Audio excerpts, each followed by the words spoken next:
Hey friends, welcome back to Chat with Nat, conversations that count, where we talk real life, real money, and real strategies to build wealth and a life without worry. Today's episode is brought to you by Casa de Confidence Productions. Julie and Dan Collins are the kind of team every podcaster dreams of. Supportive, professional, and incredibly talented at helping your voice come through clearly and confidently. If you've ever thought maybe I should start a podcast, go connect with them at casadeconfidence.website. Listen, we are on episode 5, the 5th F, which is fun in regards to caretaking. Y'all, this whole series was launched off of my mom's hospital visit the week before Christmas. And there were moments that week where laughter surprised me. And honestly, sometimes it saved me. Not the loud, carefree kind of laughter, the unexpected kind. Little chuckles here and there about funny things mom would say or do as she was recovering in the hospital.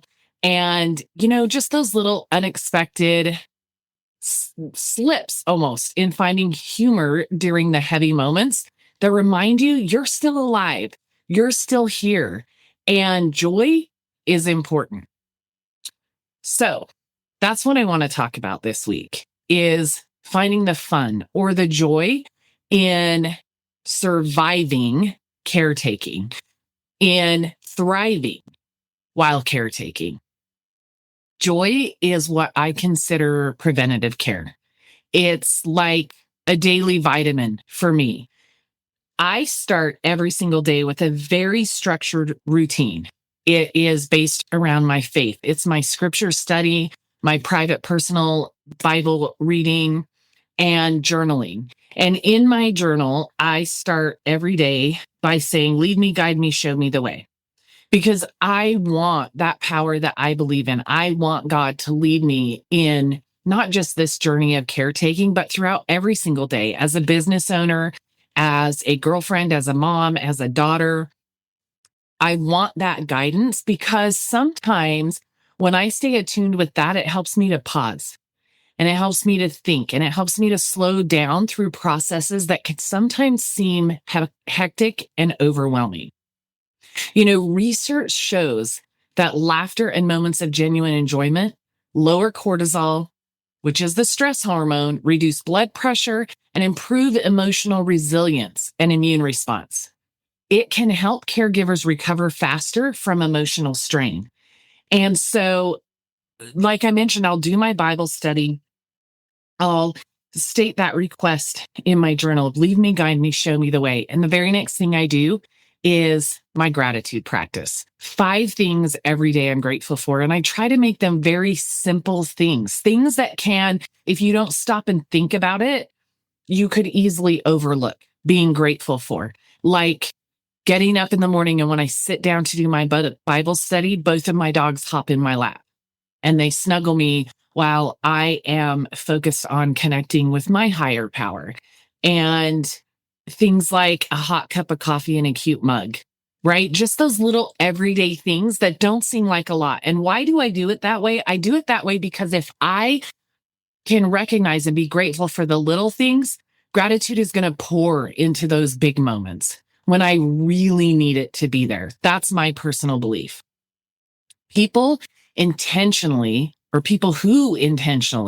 build moments of joy experience better long-term mental health outcomes. And that's my focus with my gratitude journaling. With also journaling, I'll journal about my Bible study, but I also journal about the previous day, the struggles, the triumphs, the fun times, because I want to stay focused. I want to also be able to go back and remember these times because the honest truth is, whether you're a caretaker, whether you have a parent that's declining, or maybe one who has passed away, the memories is all we have left. And to be able to document those in writing means that I can go back and just, be so stinking grateful for and remember even the struggle because it meant my mom is still here. Joy is not something that is a reward for later. It's support for now. Y'all, Listen, I say all the time, if you don't laugh, you'll cry. And who wants to spend every single day crying? Because there are a million reasons to, as a caretaker and in my situation. And ironically, while this series was born from my mom's hospital visit the week before Christmas, she was just in the hospital again this past week from Wednesday to Saturday. My mom got up on her own in the middle of the night, which she had only done one other time. Prior to that, if she would wake up, she would wake up my dad. And so they would be up together, or he would come get me to help him. But I remember that visit in December in the hospital, the doctor saying, you need to prepare yourself for more hospitalizations, and probably the frequency speeding up and the frequency of her decline speeding up. And so here's the honest truth. My mom got up a week and a half ago on her own. And I woke up and I could hear her. She was in one of her states where she kind of chants or just on repeat will say the same thing, whether it's a phrase, a word, or a sound. And that's what I heard when my alarm went off. And I thought, oh, geez, maybe she's having a little episode this morning in bed. Well, when I got up and looked down the hall, her bedroom door was open and she was not in bed. And none of the lights were on in the house. So I knew my dad wasn't up with her. And I promptly went to the living room and she was sitting on the couch in one of her moments doing this thing. And I covered her with a blanket and I just sat with her. But it made me realize, wow, I need to get some safety things in place. So I ordered a bed alarm, a chair alarm, a baby monitor, which now sits in front of me. As I sit here recording this episode, that baby monitor is right there. I have eyes on my mom at all time. That monitor or that bed alarm got installed last Tuesday. Here's the problem. Tuesday night when I went to bed, I did not double check and test it. And that night, by chance, my mom got up again on her own. And when I got up Wednesday morning, I looked at the baby monitor, which was on. And the alarm, I came to find out, was not. And I was obviously beating myself up for not double checking it. But when I walked out of my room, she wasn't in bed. Well, when I looked on the monitor, I could see she wasn't in bed. I walked out of my room, I looked, she wasn't in bed. So I walked into the living room because I also have a camera in the living room on her chair and I could not see her in the camera view. So I'm in a bit of a panic. I rush into the living room and she's laying on the floor on her stomach. Now, this is something my mom started to do recently, and it's actually kind of cute. It's one of those moments I found to find joy. I was stuck in a pattern of trying to keep her in her chair all the time when she just wanted to get out, escape, feel safe for whatever reason. And after talking to her doctor was like, look, if she's in a safe space where nothing can hurt her, let her lay on the floor, because some dementia patients find that calming and secure and safe. Just offer her a pillow, cover her with a blanket, and let her take a nap there. So we've started doing that, and that's exactly what she does. She falls asleep, and an hour or two later, she's ready to get up, and she's more herself. And so when I walked into the living room last Wednesday morning, I looked, and there she was, laying on her stomach with her head turned to the side. And I said, hey, Mom. And she was kind of groggy. She was sleeping. She's like, yeah. I said, are you okay? She says, yeah. I said, are you ready to get up? She said, no. So I covered her with a blanket. I offered her a pillow and she didn't want one. Here's the thing. The left side of my mom's face was the side that was on the carpet. And so I couldn't see. But an hour later, when I asked her again if she was ready to get up, and she said yes, my dad and I were helping her up off the floor. And that's when I saw her face. We don't know where it happened, how it happened, what she hit, but she had a huge goose egg above her left eye and a swollen dark purple eye. And I just lost it. I didn't check the bed alarm. Mom fell and got hurt. Needless to say, we rushed her to the hospital. Her blood pressure was incredibly low. We ended up getting admitted, and one of the things they wanted to do was an EEG to test and see if she was having seizures, dementia-related seizures that are different than the typical ones you might imagine when you think seizure. Blessed to find out she is not having seizures, and she is back home now. But y'all, I 100% had quite a few moments that first day of beating myself up. And then I found a way to be grateful for her falling and it red flagging for me that I have to be on point. We're at the place in her journey where I have to be on point at all times. And yes, does that make some things easy or more difficult? 100%. And I'm grateful that the fall wasn't any worse, that she didn't have anything broken, um, any of the myriad of things that could have been way worse than what it was. And so we've been joking with her that she looks like she got in a boxing match with Mike Tyson and she chuckles. And, so after that initial time, yes, we're finding joy in the situation and gratitude that it wasn't more serious, but it definitely put me on higher alert. And I check everything now for my peace of mind. And I'm adjusting to how I can relax and sleep really good, knowing I have all the monitors and safety features in place. And also the realization that I can't be everywhere. I literally could be standing there holding her up and something could happen. And I had a lot of great people remind me of that last week. But y'all, the joy in being able to see a lighter side of situations as you go through this journey is just vitally important for your own sanity as a caretaker. It's not disrespect to joke and maybe chuckle about some of the things once you get past the initial whatever is going on. It is life-giving. It fills my cup to feel like, okay, that was hard and that was heavy, but I can find this good outcome, this place to be grateful, this place to even, or this thing to even chuckle or laugh about. And it's a game changer. So I want to talk a little bit deeper about that, finding humor in the dark moments.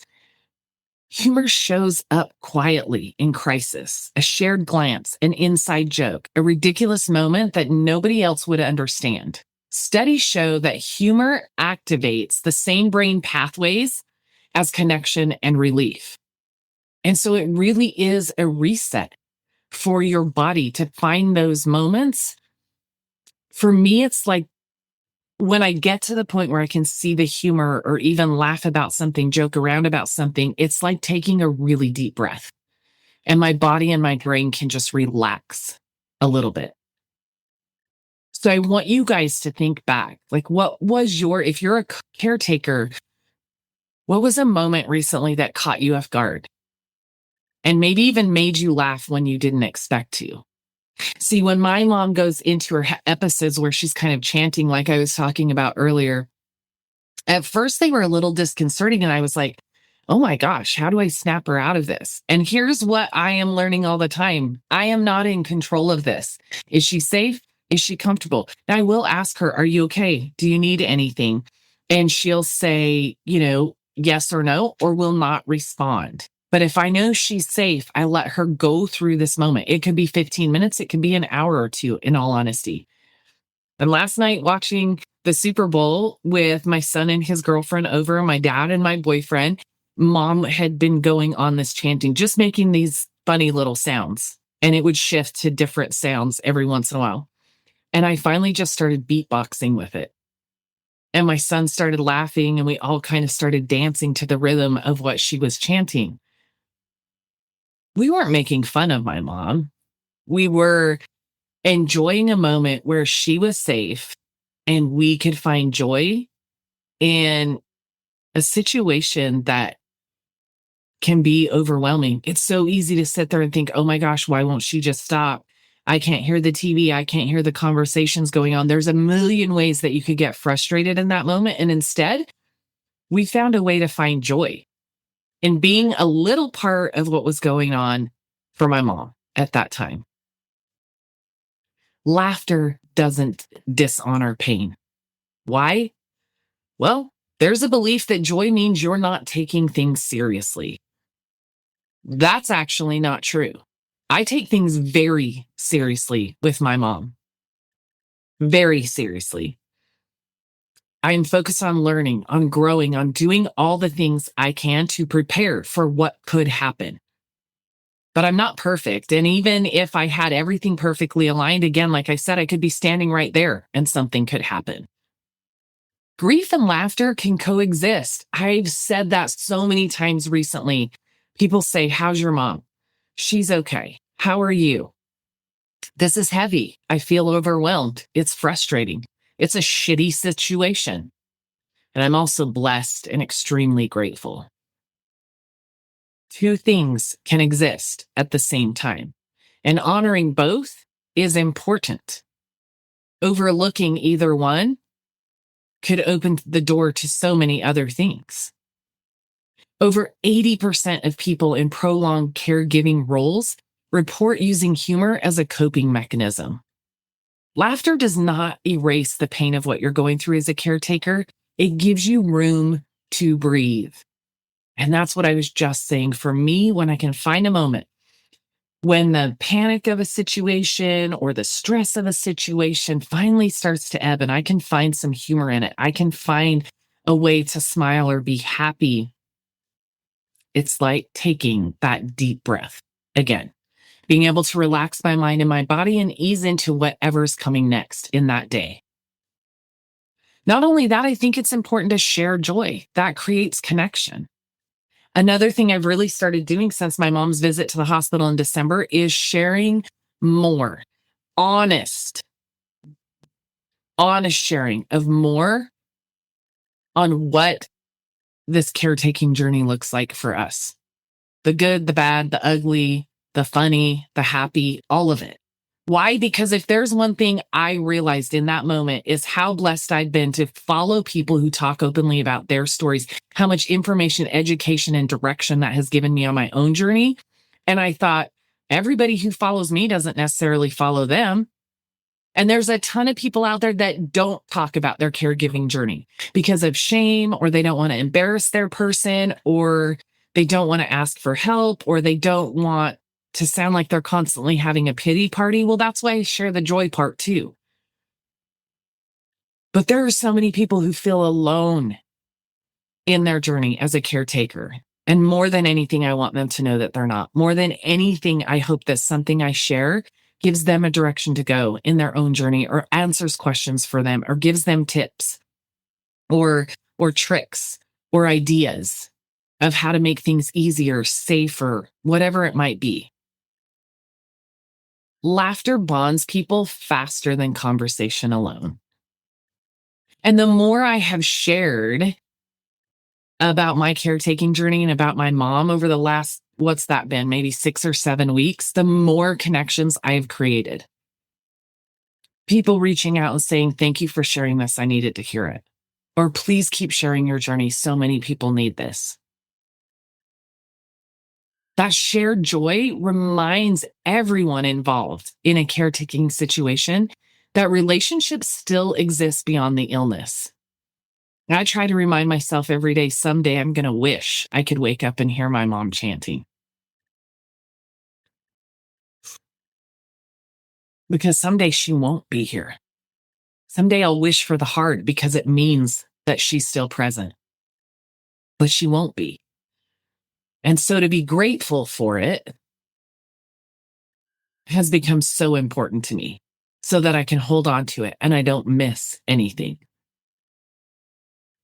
Caregivers who share moments of joy often report lower feelings of isolation, stronger emotional bonds, and greater resilience. This is absolutely true. Joy is relational, and it reminds us that we are not alone in this. As a caretaker, you are not relegated to a life of hardship, being alone, and feeling the seriousness of what you're dealing with nonstop. That, uh, to me, that would break even the strongest and most resilient of people. And so I lean into the joy. I lean into the fun. I also think a huge part, and I talked about this some in last week's episode, but finding time and ways to create fun. outside of your home, even in your home. Something that brings you joy that has nothing to do with caretaking. If you have a hobby, I recently took up, right around the time my mom was in the hospital, crochet again. I haven't crocheted since, I don't know how old I was, maybe 11 or 12, when my grandmother first taught me. I have found it to be a place of relaxation and reset for me. And sometimes it might be 10-minute sessions. Sometimes I might have an hour where I'm sitting in the room with mom and she's resting and I can just sit and crochet. It allows me to relax and to settle, to shift from work to caregiver, to shift away from caregiver and work completely and just focus on something I enjoy for a little while. Get out and go for a walk, go meet a friend for coffee. These are all things that I try to regularly prioritize. Maybe it's not every single week. It's certainly not every single day, but it's so important to give yourself moments of joy, happiness, laughter outside of caretaking. As much, if not more so, than finding them inside of caretaking. It's important to choose that light intentionally. Joy doesn't require positivity pressure, gratitude guilt, at least statements. It looks like watching something light, remembering a funny story, laughing at the absurdity of hospital life, letting yourself smile without explaining it. Intentional joy is gentle, not performative. See, sometimes finding the joy isn't about the moment that you're caretaking. Oftentimes, the things I think about are things my mom and I used to do together. Things that if everything was normal and mom was just aging, but for the most part healthy, I probably wouldn't sit and think about. I probably wouldn't remember. And I get to revisit some of those things along the way. And my mom and I did not always have the greatest relationship when I was growing up. As a teenager, I was a teenager. And I remember once in my later 20s that I sat down with my parents and I said, I am so sorry for all the things I put you through. But there were some years that my parents put me through some things too. And ironically, none of that matters anymore. Absolutely none of it. I think it shaped me in ways. I think it shaped them in ways. But we're like 50 years removed from that. Maybe not that many. I'm just 53. So probably 25, 30 years removed from some of our biggest, most difficult times in our relationship. And yet I can say, I look at those times and there still is the reality of what they were, but also gratitude for having gone through them and the ways that we were able to reconnect and grow our relationships over the years. I could sit and point fingers and blame in a million different ways, but why? Why continue to hold on to something that could keep us from bonding, from growing together, from me being able to show up for them now like I am? Because I wouldn't give this up for anything in the world. It's not easy. It's heavy, it's hard, and it's not for everyone. And there are some days I think, man, can I keep going? When on a day I'm struggling. And I also wouldn't give it up for anything. Some of the things that we face on a regular basis around here, but also during the hospital, is like a comment that will pop out at exactly the wrong time. And we all laugh and we're like, should we be laughing right now? Or a shared eye roll about something, an inside joke that carries you through the day. I know this visit just last week when my mom was in the hospital, she'd been in the ER and we'd gotten some initial results. So we knew that the panic was over, but we were waiting for her to be admitted to a regular room. And she was laying there, I thought sleeping. And I took a picture of her face to send to my brother. I wanted him to kind of see the black eye and what I had been explaining to him on the phone.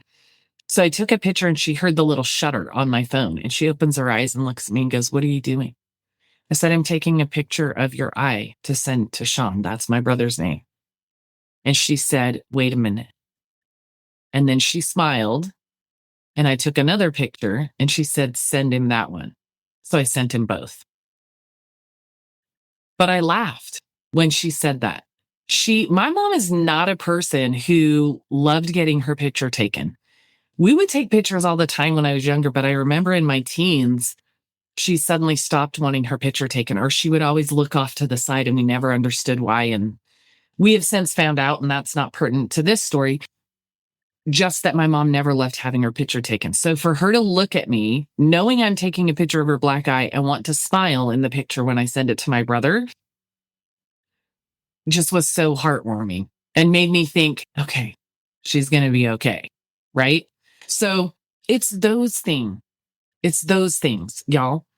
I chuckle at the way my dad will always say in the hospital, okay, you handle all the conversations. You talk to the doctors and you talk to the nurses and you know, I'm just here for support. And as soon as they come in, he starts saying everything and half of what he's saying isn't right. And so I have to say, hold on, Dad, hold on. And I'll add more information and he'll get a little frustrated. And then after the fact, you know, I say, Dad,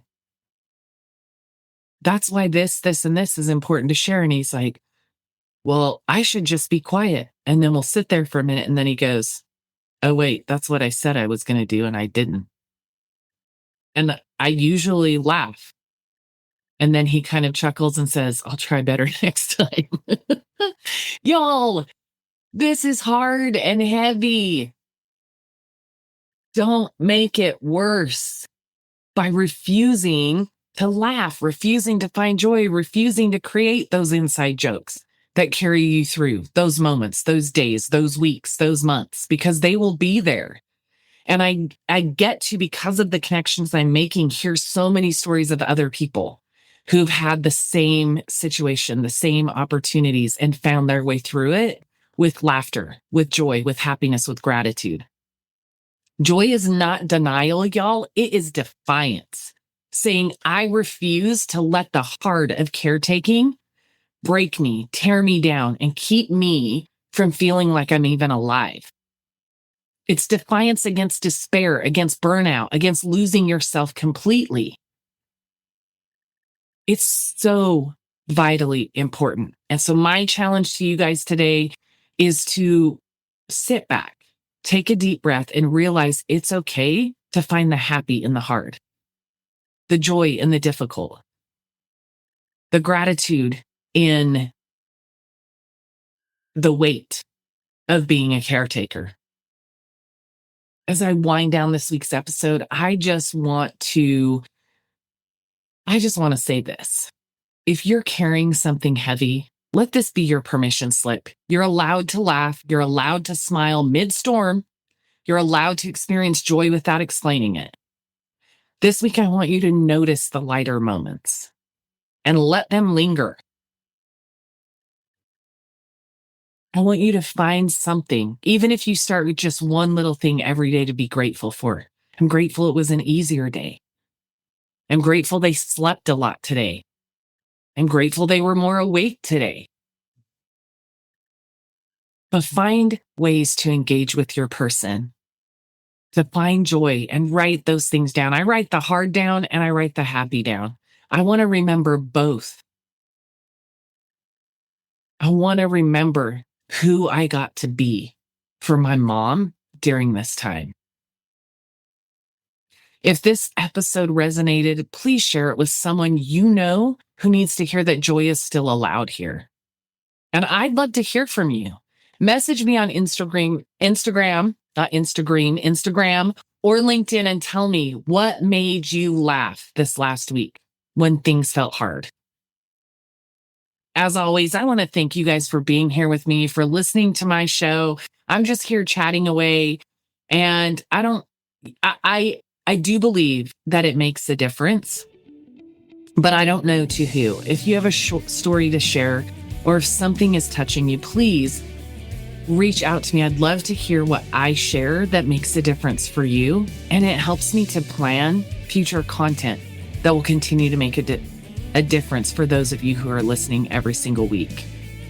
So thank you again for being here and letting me hold space with you. Until next time, protect your joy, protect your humanity, and remember, Laughter doesn't mean you're okay. It means you're alive.